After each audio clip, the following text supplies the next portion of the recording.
Sorry to interrupt, everyone. We finally have some real dream experts joining us. Esteemed experts, this way, please. Ahem. Now, if anyone has any questions, please feel free to ask them. They must be dream experts from another land. Great! Oh, I have a question. Me first! Me first! No rush. Everyone, please line up and ask in an orderly fashion.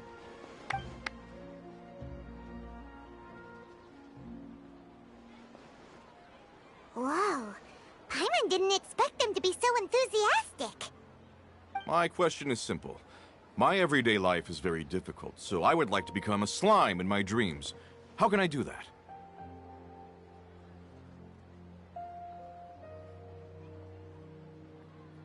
Oh, Paimon knows! Paimon's had this kind of dream before, so she knows a thing or two. The first time, Paimon became an animal slime.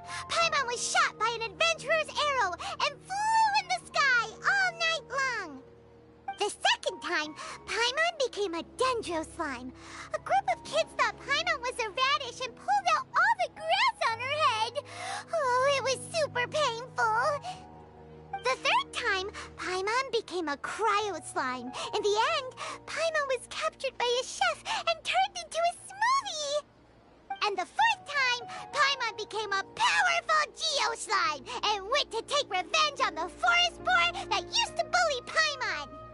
But then the boar showed up with all of its relatives and Paimon lost again. Wait, why did all of your dreams end so tragically? Because slimes are monsters, even though they look cute, they usually cause trouble and end up getting killed by adventurers. Things don't tend to end well for monsters.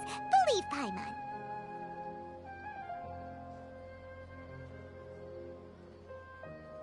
I suppose you're right. They are monsters, after all.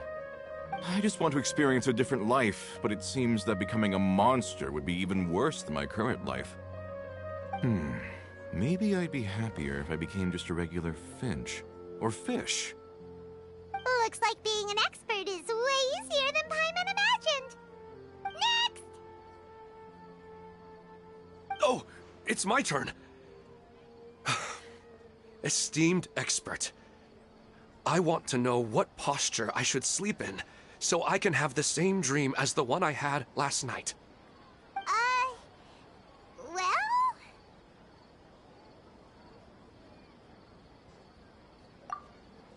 Hey, you're supposed to be helping. First, why don't you tell Paimon about the dream you want to have again? Oh, it's quite ordinary.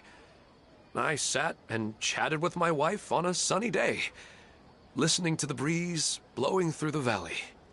Why don't you just find your wife and talk with her? There's no need to wait for a dream. Well, unfortunately, she passed away.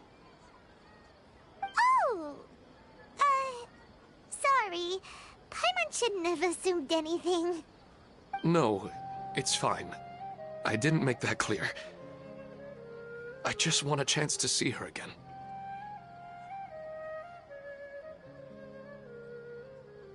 Yeah, it's not really about posture. What you think about right before falling asleep is probably way more important.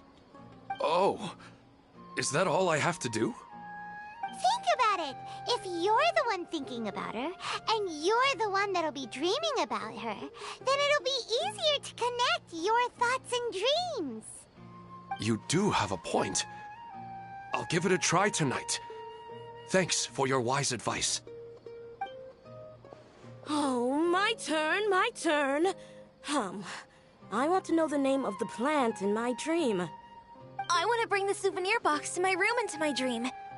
I dreamt of a raven flying over the wasteland last night. Does that have any kind of special meaning? Hey, no rush! One at a time!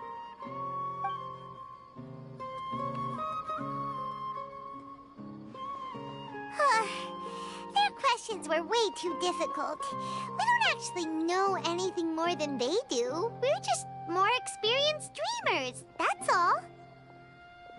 You do have a point. It's more rewarding to explore and contemplate the meaning of a question than to focus on the answer itself. Right now, these people are like wanderers who've starved for 3 days and 3 nights and are desperate to replenish their energy. Any explanation they get now is like pure sustenance to them, no matter how good the explanation really is. Oh, and now that Paimon has said that, you know who comes to mind? Bingo! If she was here, she'd probably be making some similar analogy. Unfortunately, she's super busy right now and may not have time for gatherings like this. Dear experts, we have another guest who would like to consult you. But you saw how we answered all the questions just now. We're not really all that knowledgeable. Ah, but this guest is rather special.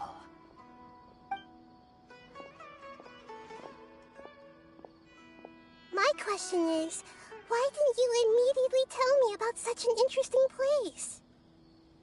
Huh? Nahida, how did you get here?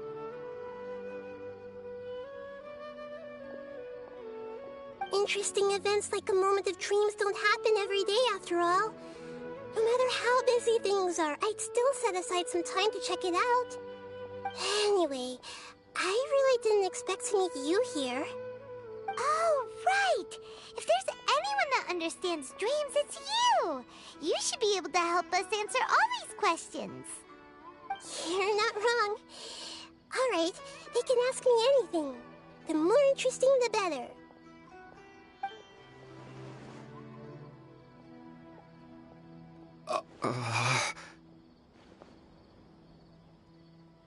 Huh? What's wrong? You were all so excited a minute ago. Why the sudden hesitation?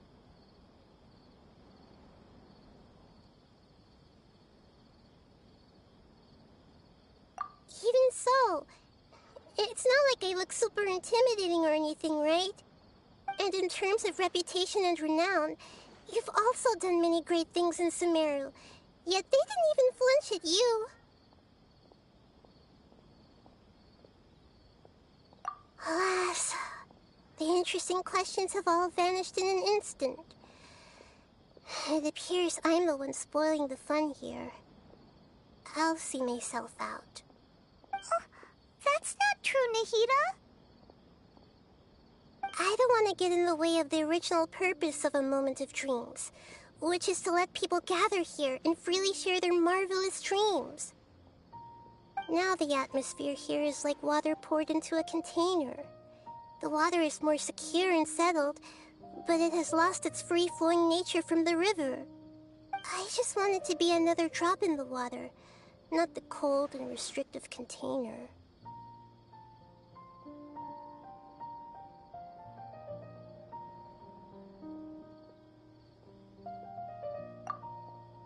She's sulking.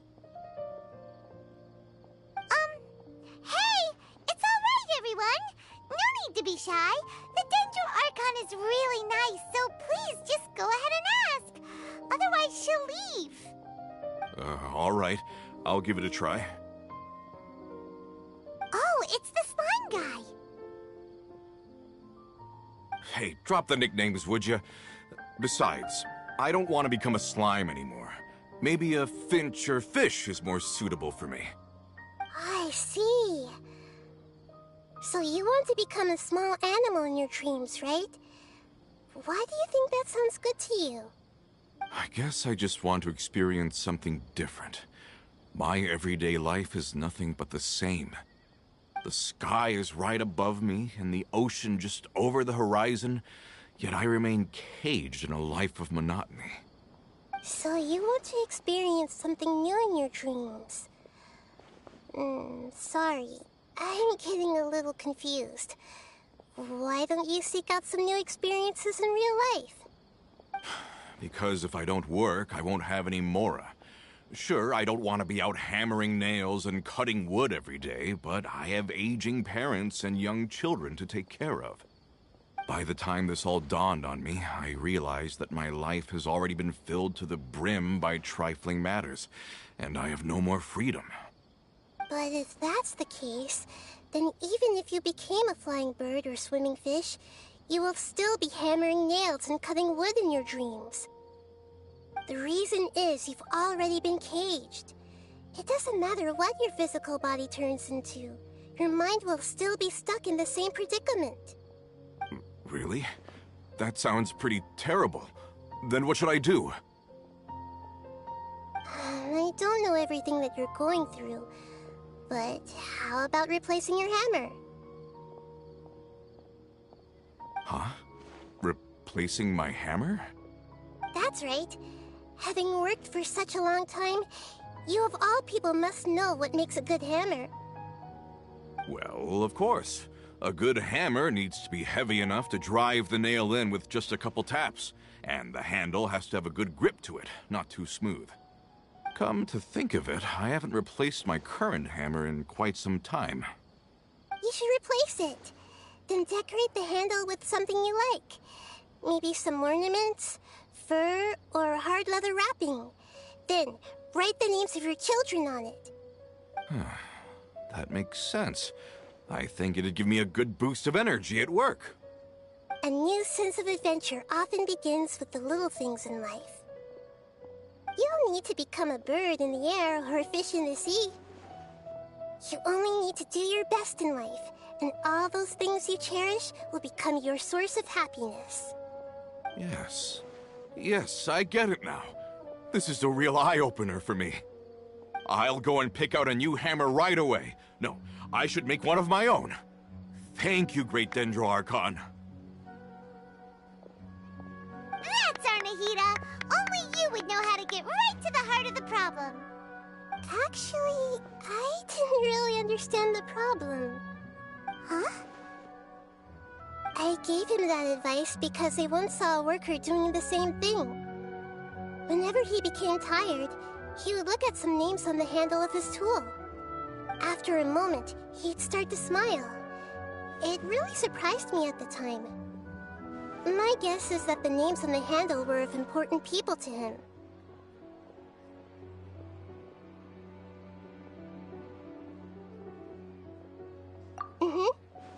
After observation, I know this kind of behavior motivates people, but why is that?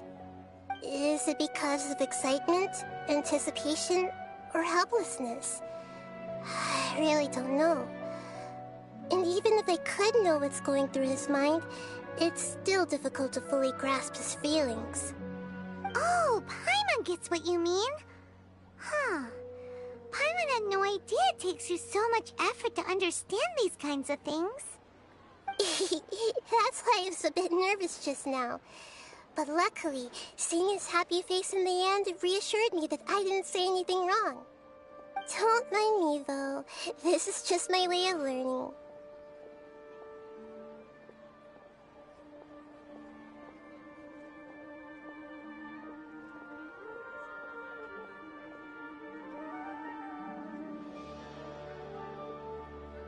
Hey! Don't forget about Paimon! Everyone knows that Paimon's also super skilled at reading people's feelings. Thanks, you two. That makes me feel a lot better. Let's move on to the next question, shall we? I already asked the experts my question earlier, but I wanted to hear the Dendro-Archon's response too. What should I do if I want to see my deceased wife in my dreams every night? Longing for the deceased.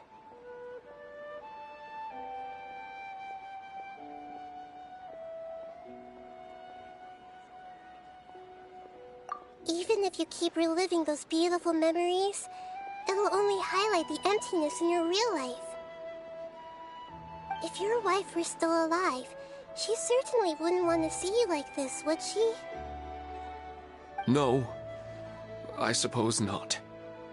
But our time together in my dreams is not just reliving our past together.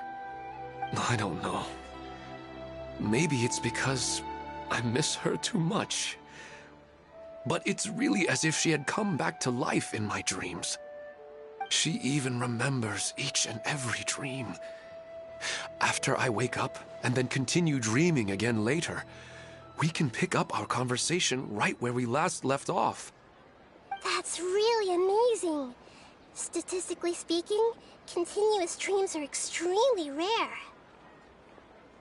It's almost as if my wife has obtained a second life in my dreams. But the more vivid she appears, the emptier I feel, and the more painful it is when I wake up. I don't know whether to call it a blessing or a curse. Maybe all of this is rooted in your deep longing for her. Were there any unresolved matters or regrets between the two of you? I don't know. I suppose my biggest regret is that I couldn't spend the rest of my life with her. I really felt like I was ready to move on. I wouldn't be so hesitant now if it weren't for these hyper-realistic dreams I've been having. Huh. You know, they say that whatever's on your mind is what goes into your dreams. But dreams are, and will forever be, just dreams. We are people living in the real world. It's not good to be overly obsessed with dreams. All it'll do is fill up your mind and eat away at your thoughts. Yes, I know. That's why I'm also a little disappointed in myself. I still need to take care of our child. And it's probably not good to let her see me in such a state. Anyway, thanks for your advice, Great Dendro Archon.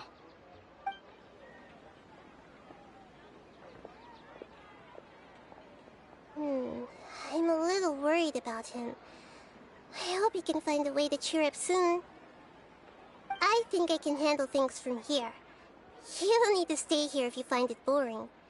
You're here to have a good time, after all.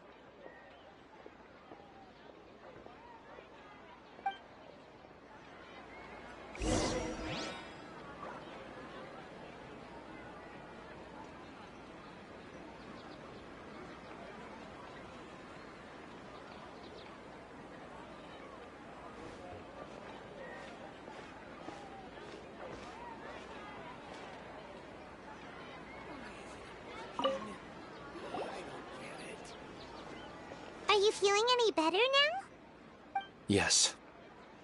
I think the Dendro Archon made a really good point. I need to stop dwelling on my wife like this and move on with my life. Now that I think about it, my wife and I always meet at a familiar place in my dreams. I know where that place exists in reality, but it's a bit far and dangerous. I don't dare to go there on my own. But at the same time, I feel as if I should go and have a look anyway. Perhaps I'll be able to move on once I see that there's nothing there.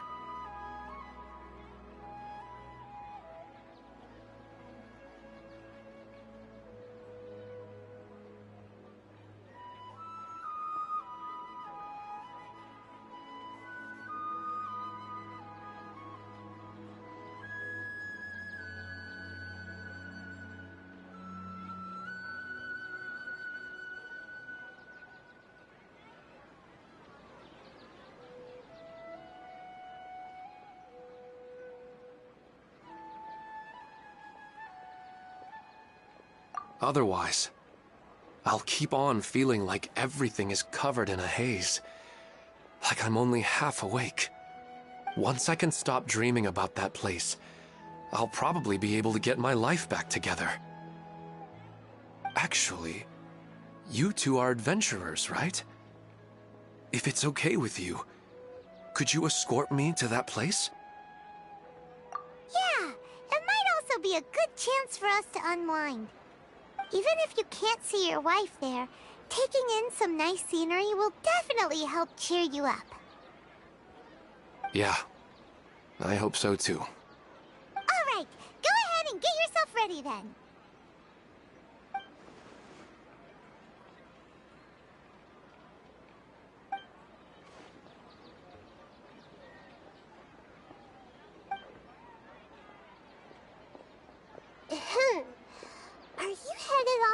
interesting place without telling me again? Huh? Wait! Aren't you supposed to be answering questions? I just finished, and I really got a lot out of it. So many interesting and novel thoughts. Anyway, it looks like you're going somewhere. Why don't you take me with you? Oh, there's no need to trouble you, Great Dendro Archon. I imagine you must have many other important things to deal with. No need to stand on ceremony. Besides, I wouldn't have asked to come along if I didn't have a good reason. I wanted to use this opportunity to discuss with you some things that are puzzling me right now. Huh. I didn't know the Great Dendro Archon could become puzzled too. I'm not all that different from you, you know. Alright, let's go. We can talk on the way.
Sometimes you just need to give up and release the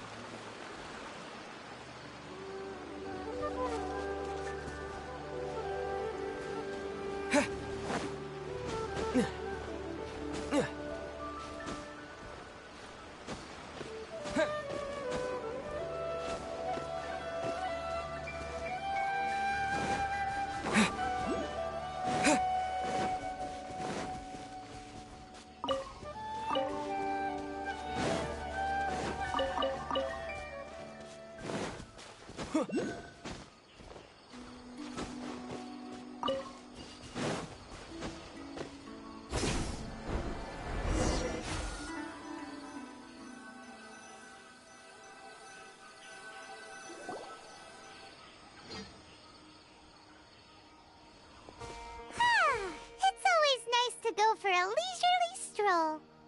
Huh. Do adventurers often go to places like this?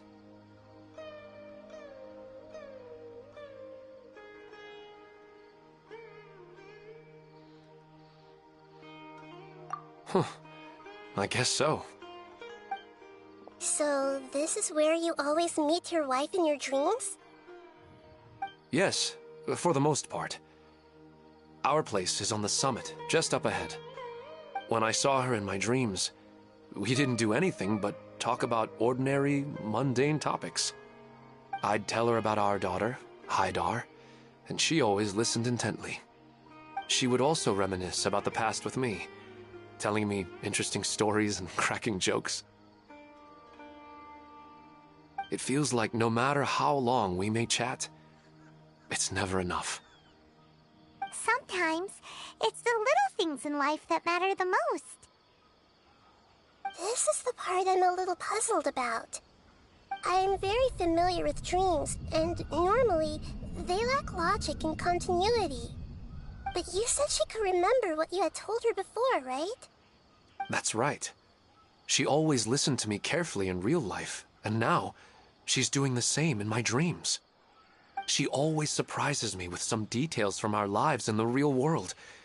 The fact that she can remember such things makes me feel like she's alive. Whoa, that's pretty weird. Well, dreams are kind of weird to begin with. However, the problem is that his dreams have too much structure and continuity. Most dreams are far more fragile than you can imagine. For example, a loud noise outside your window in the real world could cause your dream self to get loaded into and fired out of a big cannon. Another example. If you're thirsty in the real world, then you might find yourself trudging through a desert in your dream. But the appearance of your wife seems unusually stable and unaffected by any outside interference. Statistically, this should be extremely rare. I don't understand it either. But I have no reason to suspect or reject these dreams. But I still want to figure out the how and the why. These kind of dreams are novel to me as well. That's why I want to have a look at the scene your dreams have been taking place at. Let's go. Just think of it as a nice little hike to the top of the mountain.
Well, he really wasn't kidding. This place definitely isn't safe. No matter. We'll just finish them quickly. Huh? Are you going to fight too, Nahida? Of course. This is all part of our little trip.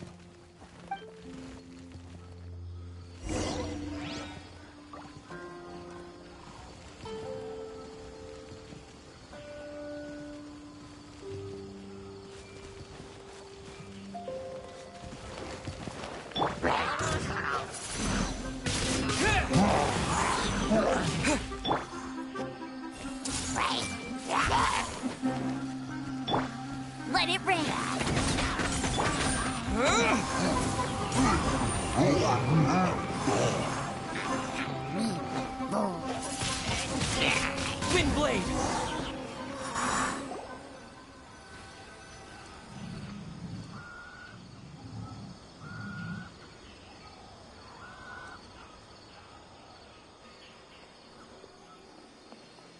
The scenery here is amazing!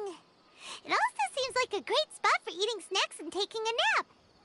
Paimon wouldn't mind spending some time here every day either.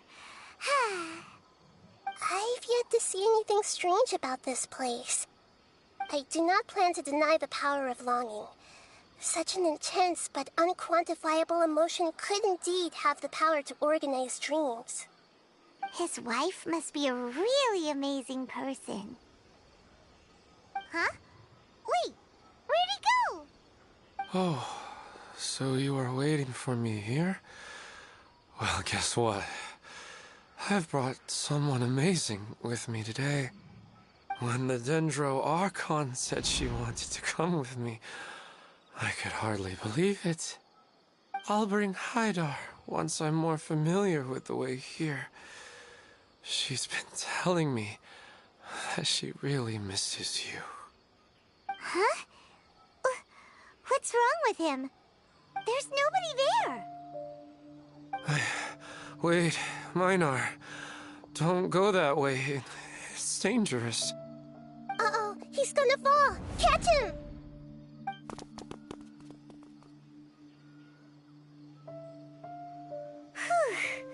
Luckily he didn't fall. But what was all that rambling about? He also looks like he's passed out. He's in a dream now. What he said just now matches almost perfectly with the dreams he's described to us earlier. Oh, so he fell asleep and started to have the same dream? I find it a little strange as well, but we mustn't awaken someone while they're sleepwalking. All we can do is sit here and wait. Huh? Minar. Where's Minar? Oh, good! You're finally awake! What happened? Huh? Sleepwalking? Oh, right. It was all just a dream. The moment I reached the summit, I saw my wife, Minar, sitting there, and walked over to her. After I introduced her to you, she seemed a little flustered and started walking away. I told her to stop because of the cliff, and then she seemed to suddenly disappear. A strong wind started to blow around me and the sky grew dark. When I realized something wasn't right, I woke up. That sounds pretty wild. Maybe you were just too tired. I don't think so. I slept a lot yesterday, and I don't feel very sleepy now. Maybe we've affected the way his subconscious constructs dreams by following him here. Anyway, all that matters is that you woke up safe and sound. I think I know what happened now. I'm sorry. If it weren't for you, I would have fallen. Let's head back now. Don't come back to this place again for the time being. Oh, okay. Nahida, what's on your mind? Paimon's a little worried now. We still don't have enough evidence to work off of, so it's hard to draw any reliable conclusions yet. But I'm concerned that Ilmon's case may not be unique to him. Oh, right! Come to think of it, there were lots of people from the event who had vivid memories of their dreams.